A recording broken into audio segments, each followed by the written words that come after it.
So, hi guys! This is me again, Jana's Vlog. So, for today's video is my life update for this week. So guys, alam nyo ba na hindi ako nakagawa ng tutorial, ng video about sa tutorial kasi nga is naging busy ako. So, sa hindi po nakakaalam, ako po kasi ay isang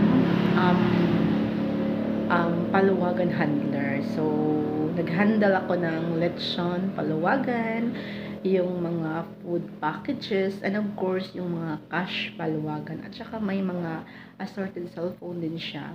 Mga furniture, yung ganon. Pero yung furniture is kakasimula ko lang. Pero itong lechon paluwagan at saka itong food packages is medyo mga almost 2 years ko na siyang na-handle. So, this week kasi hindi ako nakapag video ng tutorial, hindi ako nakagawa ng content kasi is naging busy ako. Marami kasi akong taker for this month of September. So, alam niyo ba guys, ako yung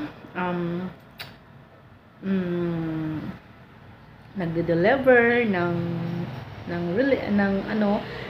release ng taker at saka nagluluto din ako ng mga food yung nasa medium tray kasi nga is gusto ko ako yung nagluluto kasi alam ko naman kung paano siya lutuin, okay?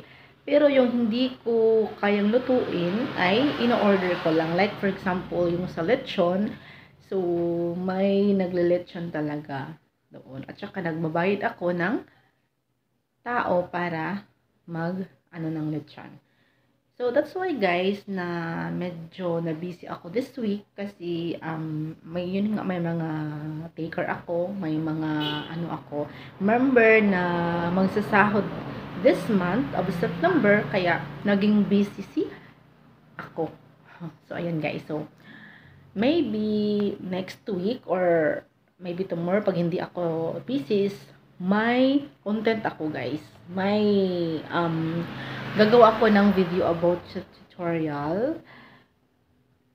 Basta abangan nyo lang guys. And yun na naman, 'di ba?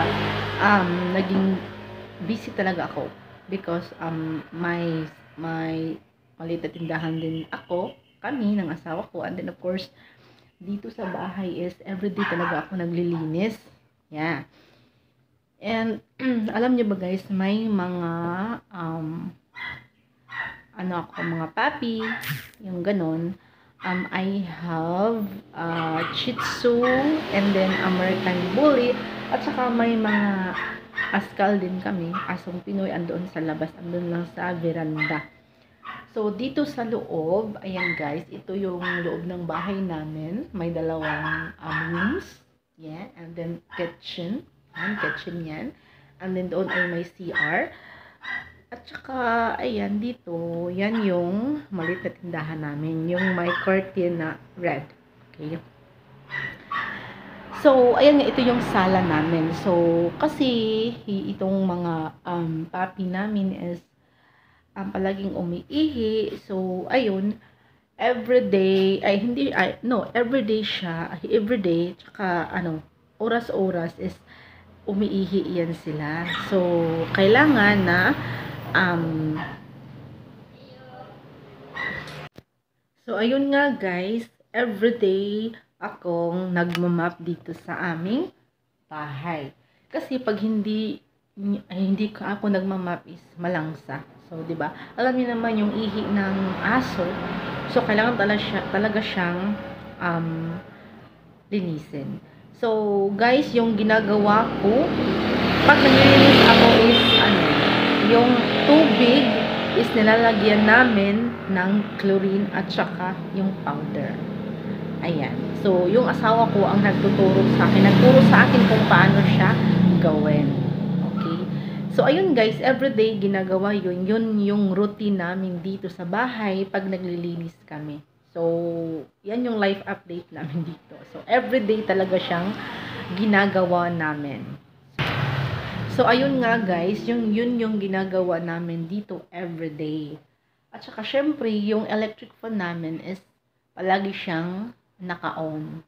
Okay, para kasi dito sa bahay namin is ang init. Yeah, init talaga kami dito pag ganitong oras, yung ganun, kahit morning, talagang mainit dito sa loob ng bahay namin. Kasi guys, yung bahay namin is nasa gilid ng kalsada. So, ayun, yung mga alikabok, yun yung init ng highway, ng semento is, ayan, nalalanghap namin. So, that's why na, ang init dito sa loob ng bahay namin. Kasi nga is, yung bahay kasi namin is semento din, tsaka dun sa labas is, highway, yung kalsada, kaya ganun is talagang init na init kami dito sa loob ng bahay. Kaya laging naka-on yung aming electric fan. So guys, yun yung life update ko ngayon. Kasi nga is hindi ako nakapag-upload ng content dito sa YT. So, ayun guys, naisipan ko lang gumawa ng life update ko. Para naman is malaman nyo kung ano ba ang nangyayari sa akin pag hindi ako nakapagawa ng content. So guys, this is me again, Janelle's Vlog. So sa hindi pa nakapag-subscribe dito sa aking YouTube channel is please mag-subscribe na kayo at huwag nyo din kalimutan na i-click yung bell button para maging updated kayo sa aking mga ina-upload na mga videos. Okay guys? Okay, thank you guys! Bye-bye!